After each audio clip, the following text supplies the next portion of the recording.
welcome to Chef's Choice with Citizens Energy Group. I'm your host, Angela, as always, and with me today is Chef John Tyler Rantanen, head chef of Ram Restaurant and Brewery downtown. Is that right? Yes, it is. Welcome to the show. Thank you. What are you going to make for us today? It's already looking good in here, so tell me what you're going to make. Today we're going to make a porter chicken and mushroom dish. It's infused with our porter beer that we brew in-house at the Ram. The porter beer goes into our demi-glaze. So we're getting ready to cook it up. So it's cooked way down, right? And you promised me I'm not going to get tipsy. You're not going to get tipsy off the dish. Okay. No way. All right, well, what do we do first? Well, first we got our pan already heated up to a medium to high heat. Going over our natural gas flame right there. Going over natural gas, much better to cook with. Gets hotter quicker. You want the chicken? I do want the chicken right now. And you're just going to put it in there straight like that? No? Well, we're going to put it in here. We're going to get some it's already sizzling. Liquid butter in here.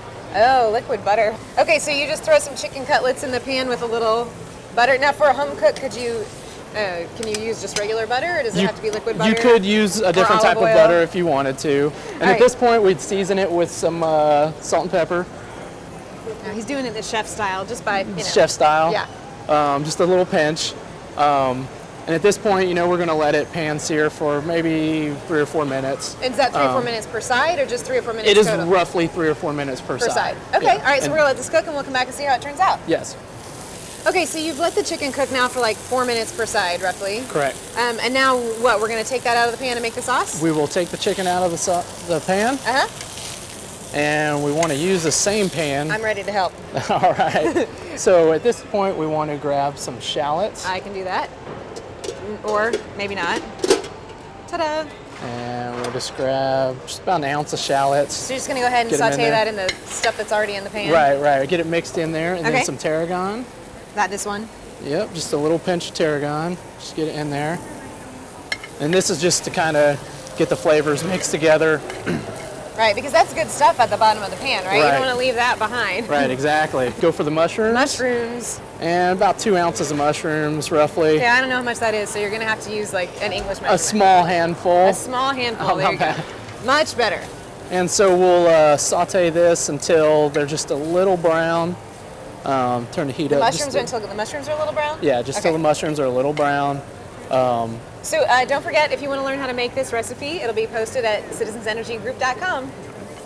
And then we'll take our Madeira in a bottle right here. So there's wine and beer in this recipe? There is wine and beer in this recipe, and this is what we're going to use to deglaze it. And by that, we're going to get all the drippings off the bottom of the pan and just squirt it just a little bit.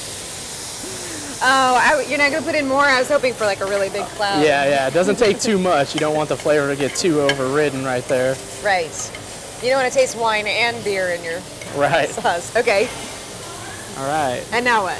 At this point, we'll take our tomato sauce. Okay.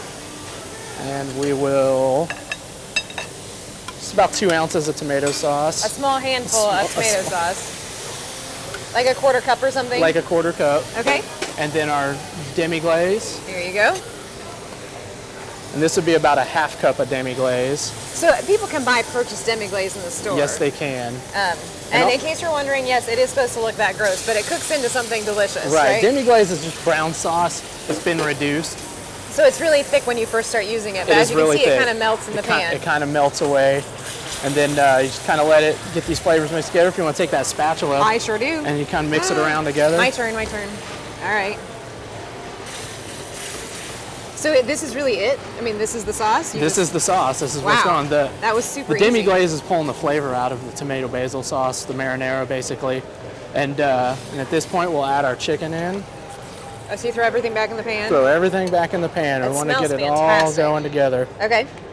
One happy family. Am I supposed to do this? Yeah. Just mix it around, mix it up. All right. I can do that. All right. Are we good? We are good. This is pretty much what you do. And then you let it reduce just a little bit, just to kind of get the flavors going. And we'll take our plate, which we have set up with our pepper jack mashed potatoes. It has pepper jack cheese shredded up and actually put into the mashed potatoes. That sounds like a fantastic idea. And cover it on top, and then we bake it, and cheese melts on top. Sounds and our delicious. Monaco vegetables as well. So, and this is a recipe that people can try if they come down to Ram Restaurant and Brewery, right? Absolutely. So why don't you tell us a little bit about the restaurant for people who maybe haven't visited yet? The Ram is based out of Lakewood, Washington, if you want to hold that. I can do that. It was around since 1971. We've been in Indianapolis for about 12 years. And it's a family-owned restaurant. It's a family style restaurant too. That's what some people kind of get that misconception. Just because we're a microbrewery, we brew our own beer. Right, and you have a dining room where kids can we sit and eat. We absolutely have a dining room. It's right. a good place to come before Colts games. Any big events downtown. And the food is just as good as the beer, right? The food is just as good as beer, and a lot of our food is infused with our beer. And that's a big reason to come down and try it out. All right. Well, are you going to throw some sauce on the plate? We are going to throw some sauce on the plate. And that is beautiful. Just like so. All right. There you go. There you have it. We will garnish it with a little bit of parsley. Right. Because if it's not green, it's obscene. Right. Okay. And there we go. That's all we have time for today. Chef John, thank you so much for being here. Don't forget, you can check out our episodes anytime at Comcast Video on Demand or citizensenergygroup.com. Thank you once again. I'm going to dive into this. We'll see you next time on Chef's Choice with Citizens Energy Group.